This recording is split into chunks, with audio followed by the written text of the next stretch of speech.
अस्सलाम वालेकुम फ्रेंड्स, उम्मीद है आप सब खैरियत से होंगे। वीडियो स्टार्ट करने से पहले अगर आपने मेरे यूट्यूब चैनल को सब्सक्राइब नहीं किया तो अभी सब्सक्राइब कर लें। तो वीडियो शुरू करते हैं। क्वेश्चन नंबर फर्स्ट में कह रहा है 3 + 5 whole square into 4 divided by 2 is equal to using BODMAS rule. सबसे पहले हम ब्रैकेट को सोल्व करेंगे, छोटी ब्रैकेट जिसको पैरेंथेसिस भी कहते हैं। 3 + 5 होंगे 8, 8 का स्क्वायर इंटू 4 डिवाइडेड बाई 2, 8 का स्क्वायर होता है 8 8 60, 4 इंटू 4 डिवाइडेड बाई 2। अब डिवाइड और मल्टीप्लिकेशन में से पहले हम डिवाइड करते हैं। D for divide, M for multiplication, A for addition, S for subtraction. 4 को 2 से डिवाइड कर दें, 4 को 2 से डिवाइड करेंगे आंसर मिलेगा 2, क्योंकि 2 का टेबल 4 के ऊपर 2 टाइम्स।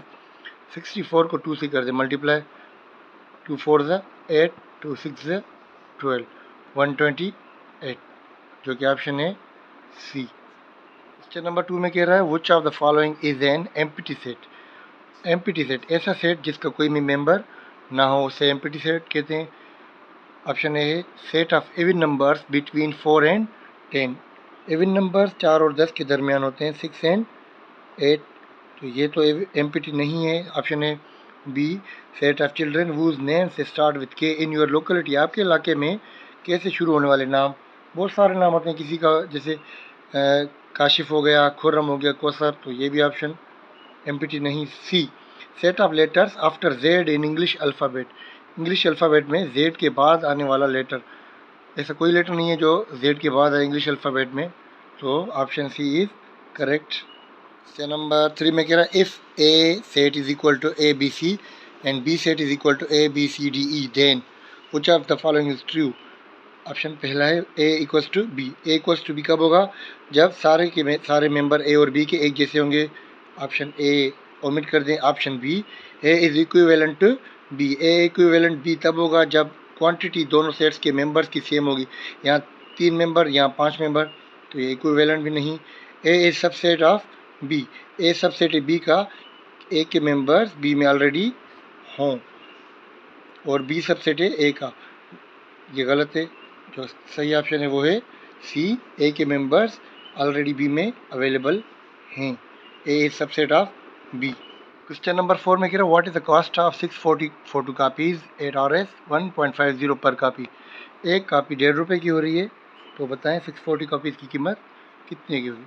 सिंपली मल्टीप्लाई कर दें दोनों को, 640 मल्टीप्लाई बाई 1.50, पहले 0 से सारी टर्म्स को मल्टीप्लाई करें, 0 0 से 0, 0 4 से 0, 0 6 से 0, 0 ख़त्म, 5 से स्टार्ट करें, 0 5 से 0, 0 4 5 से 20, 6 5 से 30, 30 एंड 2 32, 2 डिजिट्स ख़त्म, 2 एक्स लगा दें, 0 1 से 0, 4 1 से 4, 6 1 से 6, सबको बाद में ऐड कर दें, 0 0 0 2 एंड 4 6, 3 एंड 6 9। अच्छा, यहाँ पर डेसिमल के बाद राइट साइड पे 2 डिजिट्स हैं, तो यहाँ से हम 2 डिजिट्स ओमिट कर देंगे, बाकी जो बचा वो हमारा answer 960 is the correct answer. तो 640 फोटो कापीज़ कितने की होंगी, RS 960। क्वेश्चन नंबर 5 में कह रहा है which of the following is divisible by 3। इनमें से कौन सी रकम 3 से डिवाइड होगी पूरी पूरी। अब इतना हमारे पास टाइम नहीं होता MCQs में इनके सबको अलग अलग हम डिवाइड करें।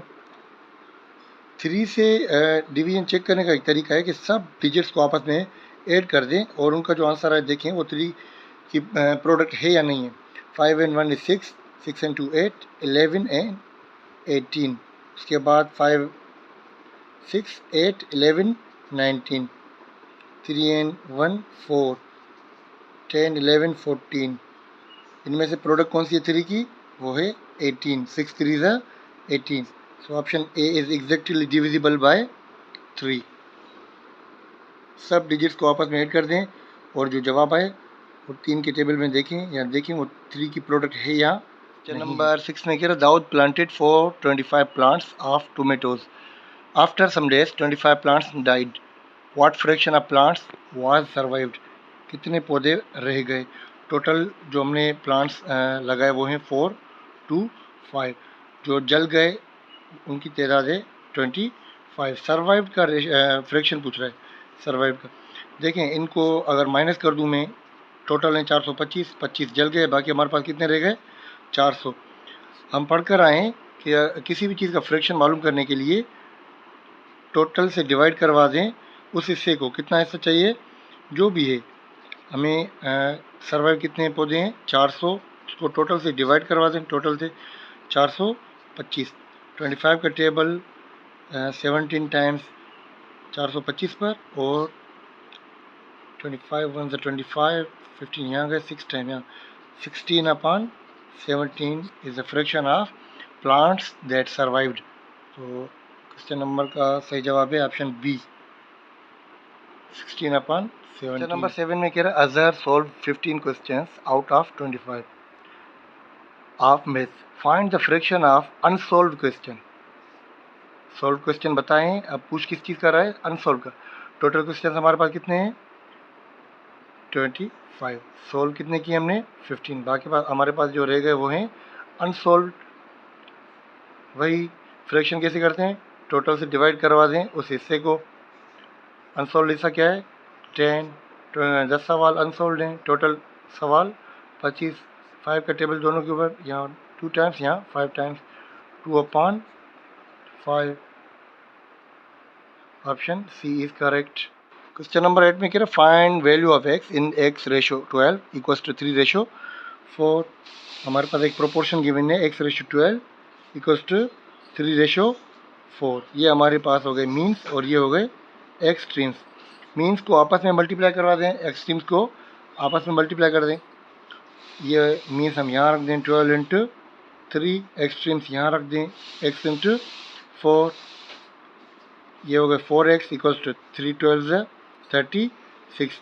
4 मल्टीप्लाई करें, यहाँ अगर डिवाइड कर देंगे 36 अपॉन 4, 4 1 4, 4 9 36। x की जो वैल्यू आई वो हमें मिली 9, जो कि ऑप्शन है सी। क्वेश्चन नंबर 9 में कह रहा है if a is equal to -3, b equals to 5 and c equals to -2 then find 2a plus 3b plus c। a की, b की और c की वैल्यू इस एक्सप्रेशन में हम डाल के आंसर निकाल सकते हैं। 2a मल्टीप्लाई कर रहा है 2 के साथ, a की वैल्यू है हमारे पास गिवन 3 प्लस 3b, ये भी आपस में मल्टीप्लाई कर रहे हैं, b की वैल्यू है 5 प्लस c की वैल्यू है -2, 2 3 ज़ा 6, 2 प्लस के 3 माइनस के प्लस माइनस प्लस 3 5 ज़ा 15 प्लस माइनस के 2।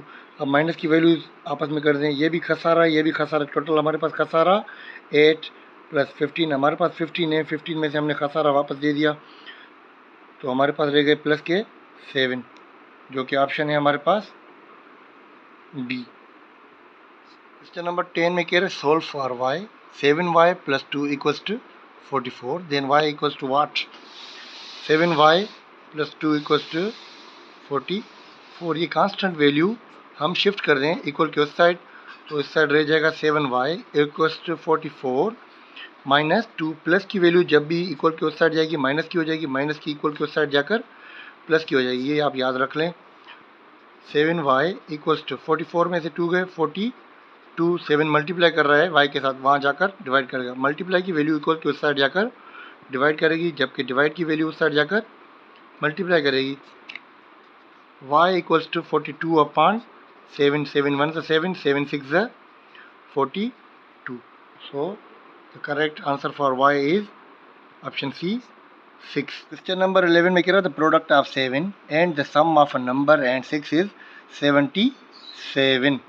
प्रोडक्ट मल्टीप्लिकेशन को कहते हैं, product of 7 with the number, कोई नंबर है जो हमें मालूम नहीं है, अननोन नंबर को हम x से डिनोट करते हैं, number and 6, sum of a number and 6 is 77। इस 7 को ब्रैकेट से मल्टीप्लाई करवा दें तो ये हो जाएगा 7x प्लस 7 6 42 इक्वल टू 77। इस कांस्टेंट को इक्वल के सेट कर दें, प्लस की वैल्यू वहाँ जाकर माइनस की हो जाएगी, 77 माइनस 42, 7x इक्वल्स टू 7 में से 2 गए 5, 7 में से 4 गए 3, 7 यहाँ मल्टीप्लाई कर रहा है, वहाँ जाकर 35 को डिवाइड करेगा।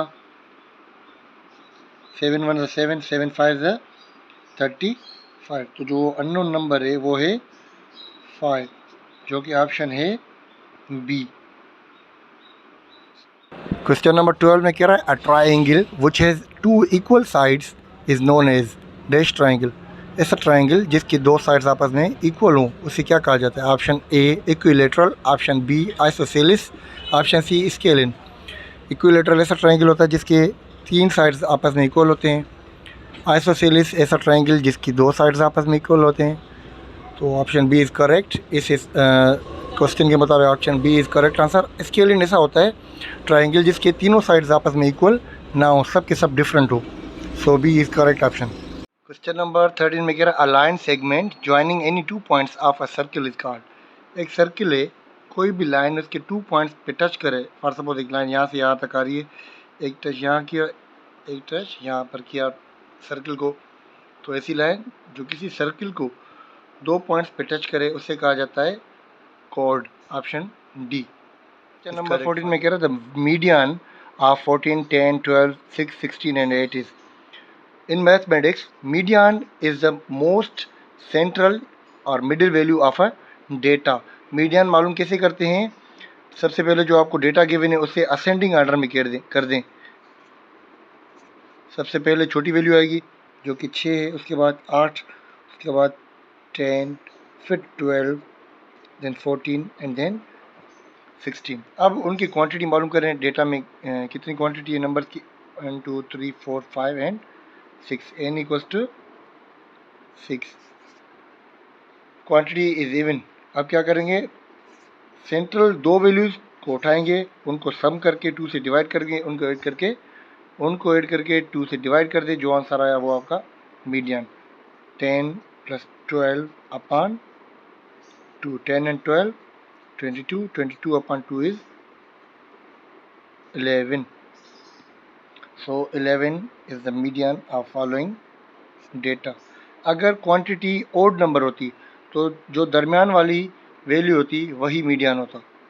यहाँ पर इवन डेटा है तो सेंट्रल 2 वैल्यूज़ को उठाकर उनको ऐड करें एंड 2 से डिवाइड कर दें। क्वेश्चन नंबर 15 में कह रहा है when the product of -4 and +3 is divided by -2 the quotient is.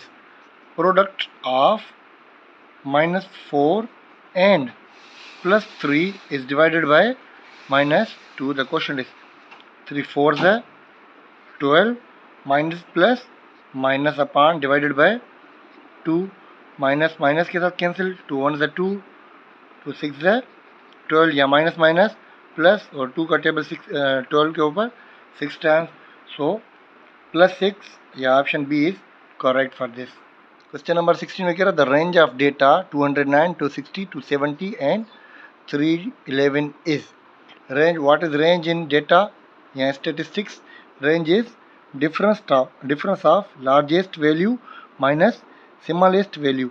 अब रेंज यहाँ पर लार्जेस्ट वैल्यू कौन सी है 311 माइनस स्मॉलेस्ट वैल्यू कौन सी है, ये पहली डेटा असेंडिंग ऑर्डर में थी, अगर नहीं होगी तो हमें पहले असेंडिंग ऑर्डर में करनी होगी 209। यहाँ से यहाँ एक लेकर दिए, 11 में से 9 गए, 2 बचे, यहाँ कुछ भी नहीं बचा, 3 में से 2 गए, 102। So the range of following data is 100 and 102 which is option C. Question number 17 में कह रहा है the point -5, 9 lies in which quadrant.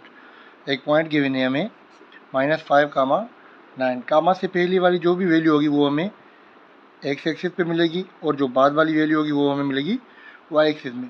अब क्वाड्रेंट्स को थोड़ा सा पढ़ लें शॉर्ट में। ये होता है एक्स एक्सिस प्लस का, ये एक्स एक्सिस नेगेटिव, ये Y axis plus and this is Y axis minus. First quadrant में एक्स की वैल्यू भी पॉजिटिव है एंड वाई की वैल्यू भी पॉजिटिव है। सेकंड क्वाड्रेंट में एक्स की वैल्यू माइनस की, वाई की वैल्यू प्लस की। इसको ऐसे कह दें, ये भी प्लस की, एक्स एक्सिस की भी वैल्यू प्लस की, वाई एक्सिस की भी प्लस में, यहाँ पर एक्स एक्सिस की वैल्यू माइनस में एंड वाई एक्सिस की वैल्यू प्लस में। ये थर्ड क्वाड्रेंट, यहाँ एक्स एक्सिस भी नेगेटिव, वाई एक्सिस भी negative, minus X comma minus Y. Fourth quadrant, यहाँ पर X axis positive and Y axis is negative. First quadrant को दोबारा मैं लिखूँ सही तरीके से, तो अब वैल्यू है -5, X axis is negative, X axis negative मतलब इन दोनों में से कोई है, and Y axis is positive, Y axis positive, X axis is negative and Y axis is positive. तो ये वैल्यू कहाँ पर आएगी? ये आएगी सेकंड क्वाड्रेंट में, जो कि ऑप्शन है हमारे पास बी। क्वेश्चन नंबर 18 में कह रहा है साइंटिफिक नोटेशन ऑफ 0.000031 इज। एक हमें ऑर्डिनरी नोटेशन में वैल्यू गिवन है 0.00000031। इसको साइंटिफिक नोटेशन में कन्वर्ट करना है। साइंटिफिक नोटेशन में कन्वर्ट करने के लिए ज़रूरी है कि जब हम साइंटिफिक नोटेशन में करें तो पहली वैल्यू होनी चाहिए या पहला डिजिट होना चाहिए नॉन ज़ीरो। तो नॉन ज़ीरो है 3 तक हमें इस डेसिमल को शिफ्ट करना है। तो कितने हम डिजिट क्रॉस करके आएंगे? 1 2 3 4 5 एंड 3 खुद 6। तो सॉरी, फर्स्ट डिजिट होगा 3.1 इंटू 10 रेज पावर, कितने डिजिट क्रॉस करके हैं? 1 2 3 4 5 एंड 6 माइनस के 6। जब हम डेसिमल को राइट साइड पर शिफ्ट करेंगे हमारा एक्सपोनेंट आएगा नेगेटिव। अगर हम डेसिमल को लेफ्ट साइड पर शिफ्ट करेंगे तो हमारा जो एक्सपोनेंट आएगा वो आएगा पॉजिटिव। तो scientific notation is 3.1 into 10 raise to power -6, जो कि ऑप्शन है ऑप्शन ए। क्वेश्चन नंबर 19 में कह रहा है π/6 इन डिग्रीज इज। एक वैल्यू गिवन है जो कि रेडियंस में π/6 कह रहा है, इसकी डिग्री में वैल्यू क्या होगी? We know that pi is equal to 180 degree. So 180 degree divided by 6 is equal to 6 1 6 6 3 12 30 degree, which is option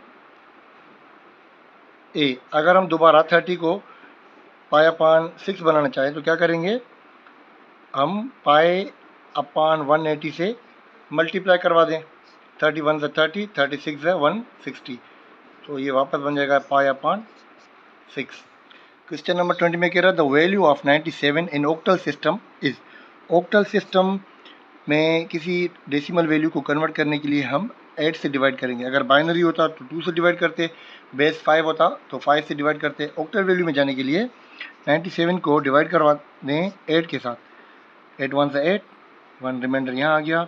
8 2 से 16, 17 में से 16 गए, बाकी बचा रिमाइंडर 1। अगेन 8 1 से 8, 12 में से 8 गया, बाकी बचे हमारे पास 4। यूँ वैल्यूज उठाएं 141 at the base of 8। So 141 is the correct option for the value of decimal 97 in octal system. उम्मीद करता हूँ व्यूअर्स मेरी ये वीडियो आपको पसंद आई होगी। फीडबैक लाजमी दिया करें मुझे कमेंट्स की सूरत में। जज़ाकल्लाह।